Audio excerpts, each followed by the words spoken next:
এখানে রাশিবিজ্ঞানের আর একটা মধ্যমা শর্ট দেওয়া আছে। ঠিক আছে, ঊর্ধ্বক্রমে সাজানো একটা রাশি 5, 7, x+3, x+5, 15, 19 তথ্যের মধ্যমা 10 হলে x এর মান কত? তাহলে এক্ষেত্রে আমাকে দেখতে হবে যে এই যে তথ্যটা দেওয়া আছে, ঊর্ধ্বক্রমে সাজানো আছে, মানে ছোট থেকে বড়তে সাজানো আছে, এই তথ্যের মধ্যমা হচ্ছে 10। তাহলে এখানে গুণে দেখতে হবে এই যে কটা তথ্য দেওয়া আছে, কটা চলরাশি, এখানে 1, 2, 3, 4, 5, 6।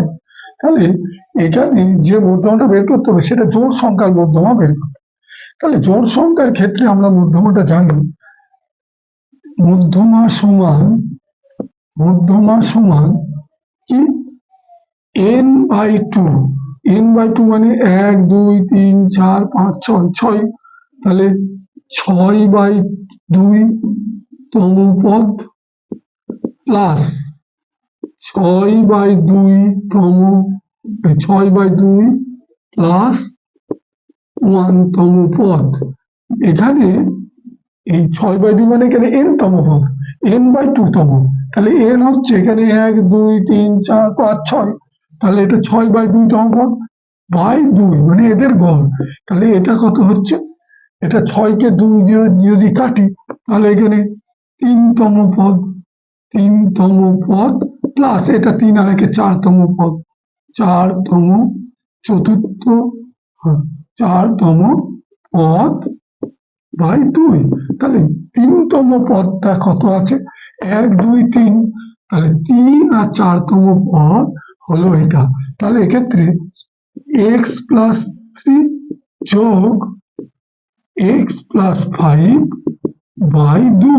তাহলে এখানে হিসাব করলে x+3 প্লাস x+5 বাই 2। তাহলে এখানে দাঁড়াচ্ছে কত, 2x, x আর x 2x প্লাস 8/2। তাহলে এই যে রাশি, এই মধ্যমা বেরোলো, এই চলরাশিগুলোর মধ্যমা বেরোলে এবং তার মানটা দেওয়া আছে 10।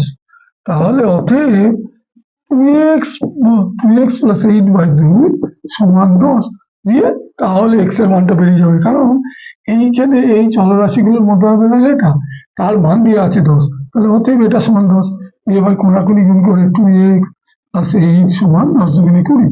তাহলে 2x সমান 20 বিয়োগ 8, 12। তাহলে 2x সমান 12। তাহলে x সমান 12/2, 6। তাহলে এই যে রাশির মধ্যমান 10, তার মানে এই যে x এর জায়গায় 6, তার মানে এখানে 9 আর এখানে হচ্ছে 14। এই তথ্য চলরাশির মধ্যে তাহলে x এর মানটা হবে 6।